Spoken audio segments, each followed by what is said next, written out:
If you drive on I-95, or if anyone in your family drives on I-95 even once in a while, listen closely before your next trip, because the way this highway is being enforced is changing fast, and the drivers who do not understand that change are the ones who are going to feel it later. Not on the side of the road, not during a traffic stop, but when a notice shows up in the mail. This is the part that catches people off guard. A lot of drivers still think enforcement means an officer has to see them, pull them over, walk up to the window, ask for license and registration, and write a ticket. That old model still exists, but across busy interstate corridors like I-95, more enforcement is now connected to cameras, toll gantries, license plate readers, work zone speed systems, registration records, and state databases. That means you can drive through a work zone, pass under a gantry, cross a toll point, or enter a monitored corridor and never realize anything happened. No flashing lights, no siren, no officer, no warning conversation. Just a plate capture, a database match, and a notice that may arrive days later. And here is why this matters right now. I-95 is not a normal road. It is one of the most important highway corridors in the United States. It runs through major population centers, connects ports, airports, suburbs, downtowns, truck routes, commuter zones, and some of the busiest traffic areas on the East Coast. Millions of drivers use this corridor for work, family, deliveries, vacations, medical appointments, and daily commuting.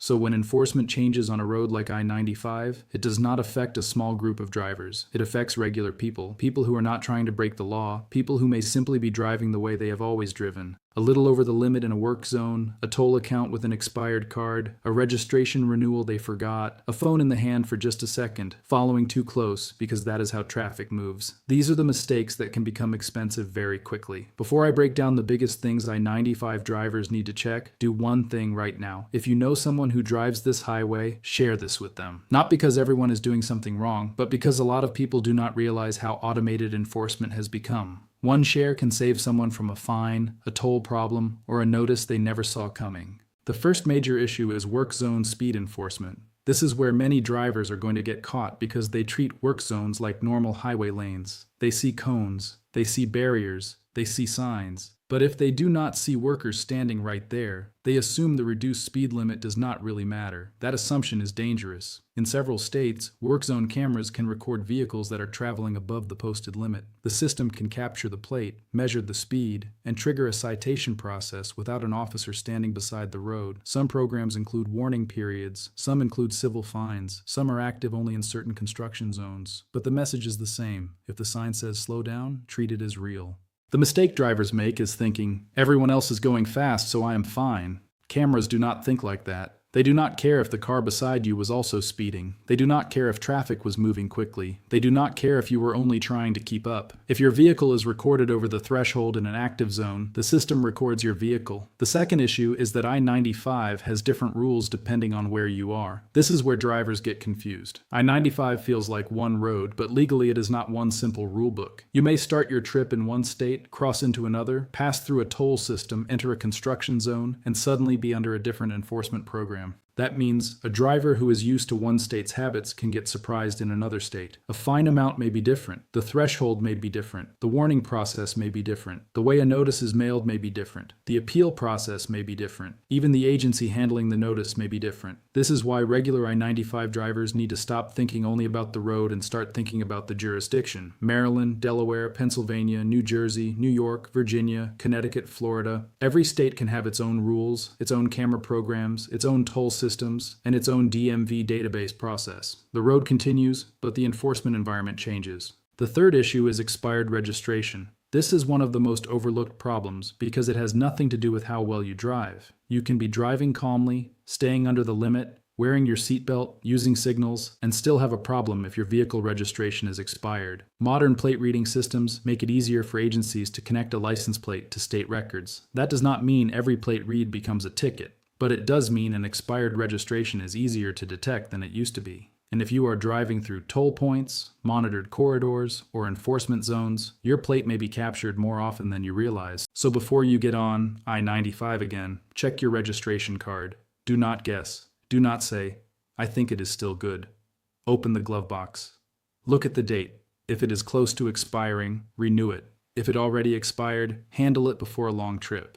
A renewal fee is usually much cheaper than the stress of a fine late fee or DMV hold. The fourth issue is insurance verification. Many drivers assume that if they paid their insurance bill, everything is fine. Most of the time, yes. But sometimes the state database does not update properly. Sometimes a policy changes. Sometimes a vehicle is added or removed. Sometimes a payment delay creates a temporary issue. Sometimes the insurance company has your coverage active, but the DMV record is not showing correctly. That kind of mismatch can create headaches. And on a highway corridor where plates are being read through toll systems and enforcement points, you do not want your vehicle record to be messy. So check your insurance portal. Make sure the vehicle is listed correctly. Make sure the policy is active. Make sure your name, VIN, plate number, and address are right. This is boring stuff. But boring stuff is exactly what becomes expensive when drivers ignore it. Most people do not get into trouble because they plan to break the rules. They get into trouble because they assumed everything was fine. The fifth issue is toll accounts. If you use E-ZPass, SunPass, or another toll transponder, check your account before your next I-95 trip. A lot of drivers forget this. They assume the transponder is working because it has always worked. But then a credit card expires, a balance runs low, a license plate is not updated, a mailing address changes, a vehicle is sold, a new plate is added but not registered in the toll system. Then the driver keeps moving through toll points thinking everything is normal. Later notices start arriving. Sometimes fees get added, sometimes the balance grows, sometimes the toll agency sends repeated notices to an old address. By the time the driver notices, the problem is bigger than the original toll. So log into your toll account, check the balance, check the payment card, check the plate number, check the address, check whether your vehicle is properly connected to the transponder. This takes 5 minutes and can save you a lot of trouble. The sixth issue is distracted driving. This is one of the easiest mistakes to make and one of the hardest to defend. A driver picks up the phone for navigation, then for a text, then for a call, then to change a song, then to check a notification. It feels normal because so many people do it, but normal does not mean safe, and normal does not mean legal. On I-95, traffic changes too quickly for that habit. 1 second you're moving normally, the next second brake lights appear ahead. A lane closes, a truck changes lanes, a car slows near an exit, a work zone barrier appears. If your eyes are down, your reaction is late.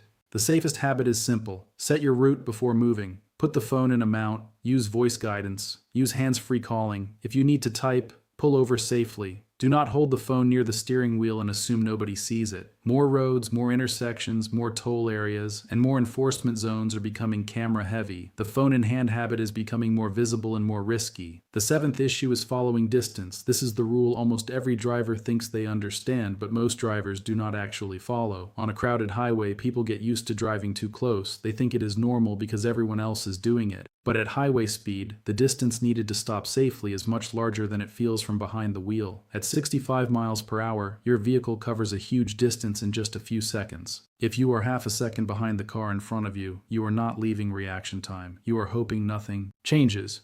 And on I-95, something always changes. Brake lights, lane changes, work zones, ramps, trucks, merging traffic, sudden slowdowns. Use the 2-second rule. Pick a sign, a pole, or a lane marker.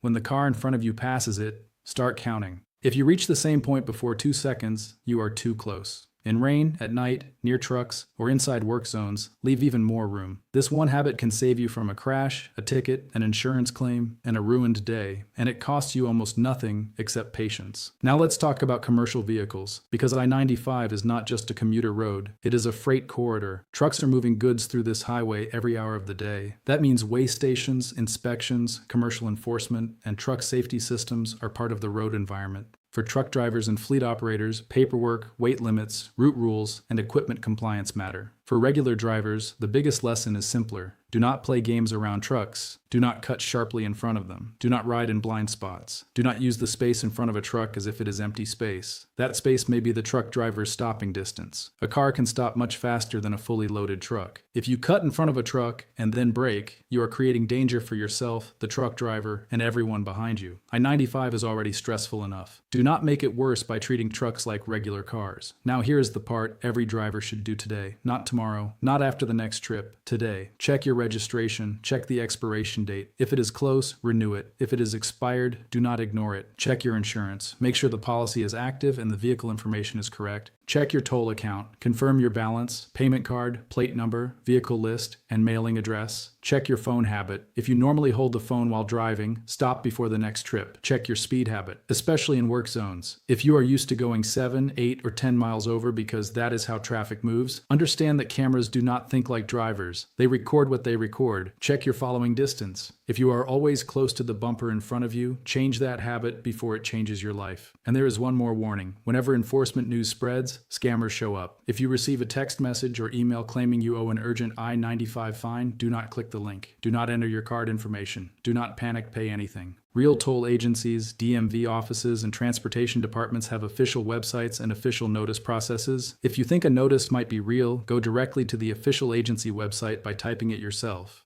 Do not trust a random link in a text message. Scammers use fear, deadlines, and official-looking words to make people pay fast. This is important because the same driver who is worried about an automated fine is exactly the person scammers want to target. They know people are confused about cameras, tolls, plate readers, work zones, and new rules. They use that confusion to steal money, so slow down, verify first, use official websites only. The bigger picture is this: the highway is becoming more automated. That does not mean every camera is writing tickets. It does not mean every state has the same system. It does not mean every driver is being watched in the same way. But it does mean the old idea of no officer, no problem is becoming outdated.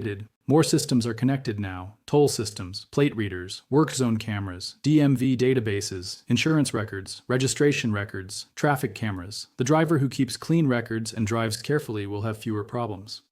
The driver who ignores small issues may find out later that small issues are not small anymore. I-95 drivers need to understand this now, not after a notice arrives. You do not need to be scared, you need to be prepared. Keep your documents current, keep your toll account updated, put the phone away, slow down in work zones, leave space, respect trucks, check your records before a long trip. That is the difference between using the road and being surprised by the system around the road. So before your next I-95 drive, take 10 minutes. Registration, insurance, toll account, plate number, phone habit, speed habit, following distance. 10 minutes can save you money, stress, and a problem that could have been avoided. Share this with someone who drives I-95, a commuter, a truck driver, a parent, a student, a delivery driver, a family member taking a long trip. Because most drivers are not trying to break the rules. They simply do not realize how much the rules are being enforced through systems they never see. Drive safe, check your records, and do not let one avoidable mistake become the most expensive part of your week.